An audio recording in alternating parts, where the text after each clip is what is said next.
അപ്പൊ എന്റെ ഒരു പടം ഞാനിങ്ങനെ മാഷിക്ക് ബർത്ത്ഡേ എന്താ പറയാ സമ്മാനമായിട്ട് തെരഞ്ഞെടുത്തൊന്ന് സ്വീകരിക്കണം. അതിനൊരു ഒരു ഹൃദയത്തിലുള്ള ഒരു സ്ഥലം തന്നെ, എവിടെയെങ്കിലും മാഷ് ദിവസം കാണുന്ന പോലെ ഉള്ള ഒരു സ്ഥലത്ത് അത് പ്രതീക്ഷിക്കണം. മാഷ് ടീച്ചറും കൂടിയിട്ട് അതിൽ നിന്ന് ഒരെണ്ണം അടുത്തുണ്ടെങ്കിൽ എൻ്റെ ജീവിതം എന്താ പറയാ അതിലൊരു നാഴികക്കല്ലാണ്. മാഷ് അതിൽ പറഞ്ഞ ഏതെങ്കിലും സ്വീകരിക്കണം.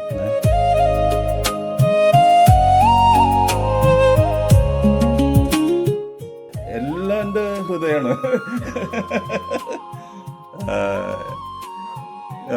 അത് എല്ലാം ബാക്കി ഭയങ്കര കോംപ്ലിക്കേറ്റഡ്.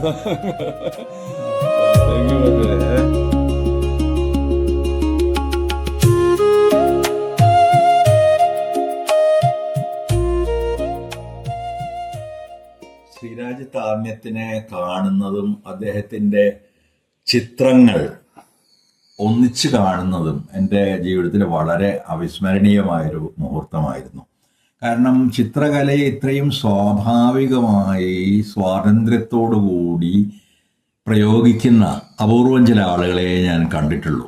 വളരെ സ്വാഭാവികമായി തൻ്റെ ഉള്ളിൽ തന്നെ ഉണ്ടായിരുന്ന എന്തോ ഒന്ന് പുറത്തേക്ക് എടുക്കുന്നത് പോലെ, നിറങ്ങളും വരകളുമൊക്കെ ഞങ്ങൾ ഏതു വഴിക്കാണ് പോകുന്നത് എന്ന് കലാകാരനോട് പറയുന്നത് പോലെ സ്വാഭാവികമായ പ്രകൃതിജന്യം എന്ന് പറയാവുന്ന രീതിയിലുള്ള ചിത്രങ്ങളാണ് അദ്ദേഹത്തിൻ്റെത്. അവയിൽ ഞാൻ സൂചിപ്പിച്ചതുപോലെ വരകളുടെയും നിറങ്ങളുടെയും ഒക്കെ ഒരിക്കലും നാം കണ്ടിട്ടില്ലാത്ത രീതിയിലുള്ള നൃത്തമുണ്ട്, അവയുടെ ഓട്ടമുണ്ട്, അവയുടെ നിരന്തരമായ ചലനമുണ്ട്. അവയെല്ലാം ചേർന്നുണ്ടാക്കുന്ന പ്രകൃതിയുമായുള്ള അത്ഭുതകരമായൊരു ലയമുണ്ട്. എല്ലാ കലയും ആത്യന്തികമായി പ്രകൃതിയിൽ നിന്ന് വരികയും പ്രകൃതിയിലേക്ക് തന്നെ മടങ്ങുകയും ചെയ്യുന്നു എന്നൊരു പാഠം ഈ ചിത്രങ്ങൾ നമുക്ക് തീർച്ചയായിട്ടും തരുന്നുണ്ട്. കുട്ടികളുടേത് പോലുള്ളൊരു നൈസർഗികത അദ്ദേഹത്തിൻ്റെ എല്ലാ ചിത്രങ്ങളിലും ഞാൻ കാണുന്നുണ്ട്. അത് നിറങ്ങളുടെ ഉപയോഗത്തിലായാലും ശരി, അവയുടെ രൂപസങ്കല്പത്തിൽ ആയാലും ശരി, അവയിലെല്ലാം തന്നെ ഈ സ്വാഭാവികത അല്ലെങ്കിൽ നൈസർഗികത നമുക്ക് കാണാൻ കഴിയും.